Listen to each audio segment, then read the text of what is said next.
तो दोस्तों हम लोग देखने वाले हैं previous year question environmental science का।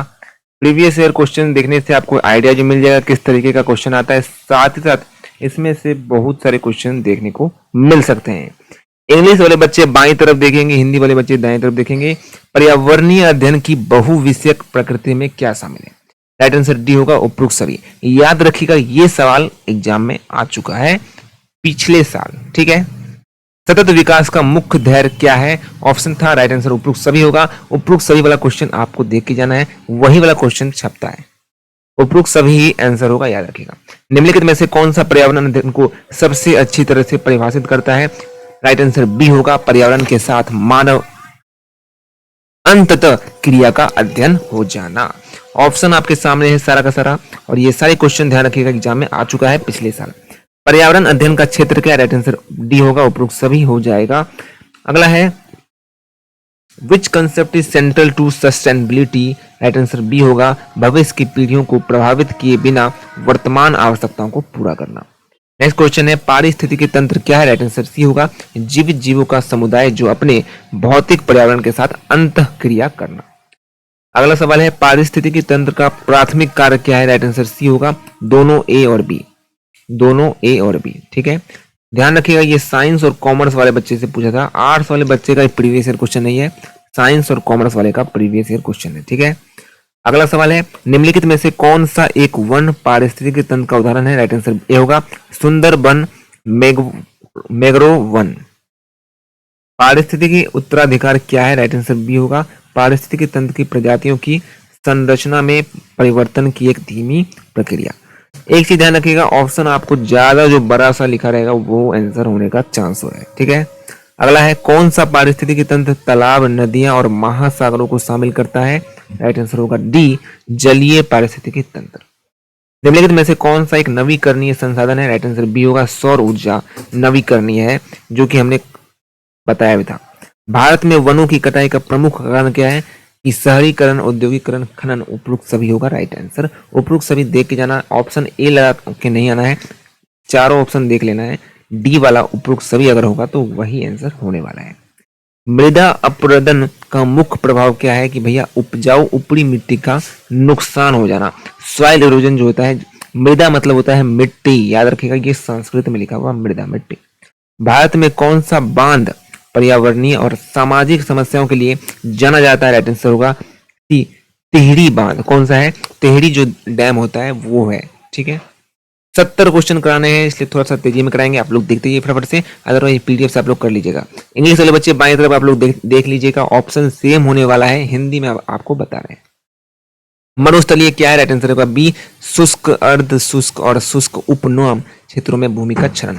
जैव विविधता के 3 स्तर क्या क्या है फटाफट बताइए? आनुवंशिक, प्रजातियां और पारिस्थितिक तंत्र। अगला है भारत को एक विशाल विविध देश माना जाता है क्योंकि इसमें वनस्पतियों और जीवों को बड़ा विविधता है। 18 यथास्थान संरक्षण क्या है? राइट आंसर ए होगा, प्रजातियों को उनके प्राकृतिक आवास में संरक्षित करना। आवास हानि का मुख्य कारण क्या है? राइट आंसर होगा डी, उपरोक्त सभी। भारत में कौन सा क्षेत्र जैव विविधता हॉटस्पॉट के रूप में जाना जाता है? पश्चिमी घाट, पश्चिमी घाट, याद रखिएगा पश्चिमी घाट। निम्नलिखित में से कौन एक प्राथमिक प्रदूषण है? तो भाई सल्फर डाइऑक्साइड, क्या होगा? सल्फर डाइऑक्साइड, सल्फर डाइऑक्साइड होगा। अगला क्वेश्चन है शहरी क्षेत्रों में वायु प्रदूषण का मुख्य स्रोत क्या है? औद्योगिक उत्सर्जन, क्या होगा? औद्योगिक उत्सर्जन होगा। जल प्रदूषण का सबसे सामान्य कारण क्या है? केमिकल वाला, उद्योग में रासायनिक निर्वहन हो जाना। ध्वनि प्रदूषण के प्रभाव क्या है? उपरोक्त सभी, सभी हो जाएगा, सारा हो जाएगा। ठोस कचरा प्रबंधन के लिए क्या शामिल है? उपरोक्त सभी होगा इसका राइट आंसर। फटाफट से देखते जाइए। भारत में वायु प्रदूषण को नियंत्रित करने के लिए कौन सा अधिनियम है? एयर पोल्यूशन, वायु प्रदूषण, याद रखिए वायु प्रदूषण वाला वायु प्रदूषण अधिनियम ही होने वाला है और नहीं लगाना है। कौन सा अंतरराष्ट्रीय समझौता जलवायु परिवर्तन पर केंद्रित करता है? पेरिस समझौता। कौन सा होगा? पेरिस समझौता, याद रखिएगा। अगला है भारत में वन्य जीव संरक्षण अधिनियम का मुख्य उद्देश्य क्या है? कि भाई लुप्त प्राय प्रजातियों की रक्षा करना। कैसे करना? लुप्त प्राय प्रजातियों की रक्षा करना। अगला क्वेश्चन है निम्नलिखित में से कौन सा ओजोन परत की कमी का प्रभाव है? यूवी रेडिएशन, यूवी विकिरण में वृद्धि हो जाना। अगला है भारत में 1986 के पर्यावरण संरक्षण अधिनियम का उद्देश्य क्या है? कि भैया पर्यावरण की रक्षा करना और इसकी गुणवत्ता को सुधार कर देना। अगला है पर्यावरण पर मानव जनसंख्याओं वृद्धि का क्या प्रभाव है? कि भाई उपरोक्त सभी हो जाएगा राइट आंसर। चिपको आंदोलन किसके लिए जाना जाता है भैया? वन को बचाओ, पेड़ को बचाओ।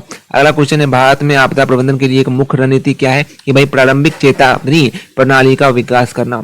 देखते जाइए आप लोग, स्किप बिल्कुल भी नहीं करना है, 1 मिनट में हम लोग खत्म कर देंगे। जल ग्रहण प्रबंधन का उद्देश्य क्या है? उद्देश्य यही है कि भूमि उपयोग और जल संसाधन का स्वतंत्र प्रबंधन करना।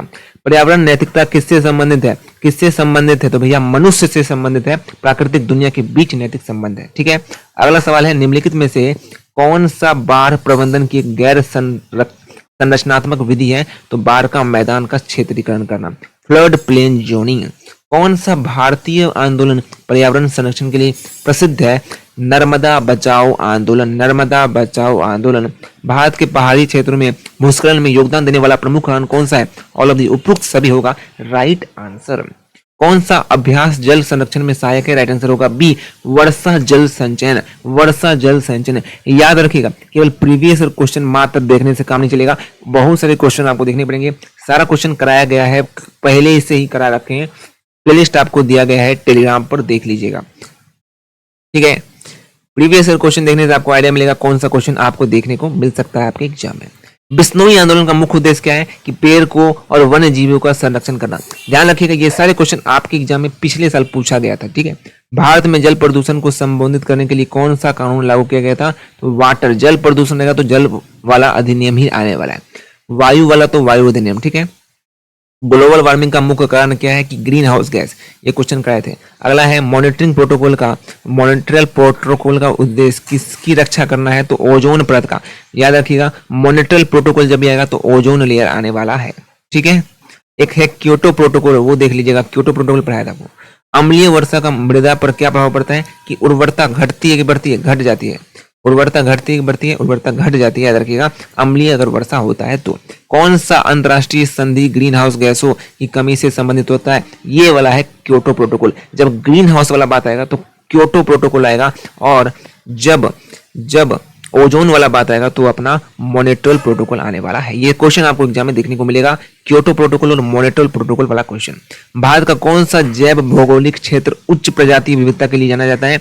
वेस्टर्न घाट। याद रखिएगा, पश्चिमी घाट में जो होता है वो बायो जियोग्राफिक जोन कहलाता है, पश्चिमी घाट। याद रखिएगा, पश्चिमी घाट। अवैध शिकार क्या है? कि जानवरों का अवैध शिकार कर देना। ठीक है, जैव विविधता का कौन सा प्रकार किसी विशेष क्षेत्र में प्रजातियों की विविधता को सम्मिलित करता है? इसको हम लोग प्रजातियों की विविधता कहते हैं। कौन सी संरक्षण विधि लुप्त प्राय प्रजातियों का बंदी अवस्था में प्रजनन करता है? ये होगा ब्रह्म स्थानीय संरक्षण, एक्सूट कंजर्वेशन। कौन सा देश वैश्विक जैव विविधता हॉटस्पॉट का हिस्सा है? ब्राजील। कौन होगा? ब्राजील होगा। निम्नलिखित में से किसे नवीकरणीय संसाधन माना जाता है? नवीकरणीय बात होगा तो सौर ऊर्जा वाला बात होने वाला है। ठीक है, अति चराई का भूमि पर क्या प्रभाव पड़ता है? कि सॉइल इरोजन हो जाना। अति चराई से क्या होता है? मृदा अपर्दन हो जाता है, सॉइल इरोजन हो जाता है। इंग्लिश वाले बच्चे बाएं तरफ देखेंगे, वही ऑप्शन आपका सेम टू सेम आप पढ़ सकते हैं। कौन सा संसाधन अक्सर अंतरराष्ट्रीय संघर्षों का कारण बन जाता है? तो पानी बन जाता है। कौन सा प्राकृतिक मरुस्थलीकरण की ओर ले जाता है? राइट आंसर होगा ऑल ऑफ दीज उपरोक्त सभी। ध्यान देंगे, बहुत सारे क्वेश्चन आपको देखने को मिल सकते हैं, ये सारे क्वेश्चन एग्जाम में। ठीक है, अगला है, अमेजोन वर्षा वन की वनों की कटाई का मुख्य कारण क्या है? कि भैया एग्रीकल्चर है। क्या है? कृषि है। वन पारिस्थितिकी तंत्र में प्राथमिक उत्पादन क्या है? प्लांट है, पौधा है। पारिस्थितिकी तंत्र में उपघटकों की क्या भूमिका है? कि जैविक पदार्थ को तोड़ना। कौन सा पारिस्थितिकी तंत्र उच्च जैव विविधता को और एक घने क्षेत्र की विशेषता है? फॉरेस्ट, वन पारिस्थितिकी तंत्र। कौन होगा? वन पारिस्थितिकी तंत्र होगा, याद रखिएगा। निम्नलिखित में से कौन खाद्य जाल का सबसे अच्छा वर्णन करता है? राइट आंसर होगा सी, परस्पर संबंधित भोजन श्रृंखलाओं का एक तंत्र। एक ही क्लास में आपको 70 क्वेश्चन करा रहे हैं, लाइक कर दीजिएगा जरूर ताकि आने वाला क्लासेस आपको मिल सके, अदरवाइज अपेक्षा आप भी मत कीजिएगा। किस प्रकार का वायु प्रदूषण कणों के कारण होता है? तो धुंध क्या होगा? राइट आंसर धुंध हो जाएगा। तेजी से मानव जनसंख्या वृद्धि का पर्यावरण पर क्या प्रभाव पड़ रहा है? तो प्रदूषण हो रहा है और संसाधनों की कमी भी बढ़ रही है। कमी भी बढ़ रही है। क्या बढ़ रही है? कमी बढ़ रही है। अगला है, परियोजना प्रभावित व्यक्तियों के पुनर्वास में निम्नलिखित में से कौन सी एक महत्वपूर्ण चुनौती है? तो पर्याप्त मुआवजा। जल ग्रहण प्रबंधन का मुख्य उद्देश्य क्या है? कि भैया मृदा और जल संसाधनों का संरक्षण करना। भारत में कौन सा आंदोलन हिमालय क्षेत्र में पेड़ों की कटाई को रोकने के लिए प्रसिद्ध किया? चिपको आंदोलन। वर्षा जल संरक्षण किससे संदर्भित करता है? राइट आंसर ए होगा सिंचाई के लिए वर्षा जल एकल करना। कौन सी प्राकृतिक आपदा पृथ्वी की सतत के अचानक हिलने की विशेषता है? भूकंप होगा। क्या होगा? भूकंप होगा। मानव समुदाय में पर्यावरणीय नैतिकता की क्या भूमिका है? फटाफट देख लीजिए, प्रकृति के प्रति स्थायी और जिम्मेदार व्यवहार सुनिश्चित करना। ठीक है, अगला सवाल है, निम्नलिखित में से कौन सा आपदा जल प्रदूषण और बीमारी फैलाने का सबसे अधिक कारण बन सकता है? फ्लड। अगला क्वेश्चन है, जमाविया और मलावी के बाद किस देश में वर्ष 2024 में सूखे को राष्ट्रीय आपदा घोषित किया है? जिम्बाब्वे होगा राइट आंसर। निम्नलिखित में से कौन सा उपाय आमतौर पर आपदा प्रबंधन में शामिल नहीं है? तो औद्योगिक प्रदूषण की निगरानी होगा। खत्म question. Thank you so much. Previous year question Telegram पर मिल जाएगा, देख लीजिएगा फटाफट से। और ये वाला क्वेश्चन एक बार, दो बार, तीन बार वीडियो देख लीजिए, काम आपका हो गया। Thank you, thank you, thank you.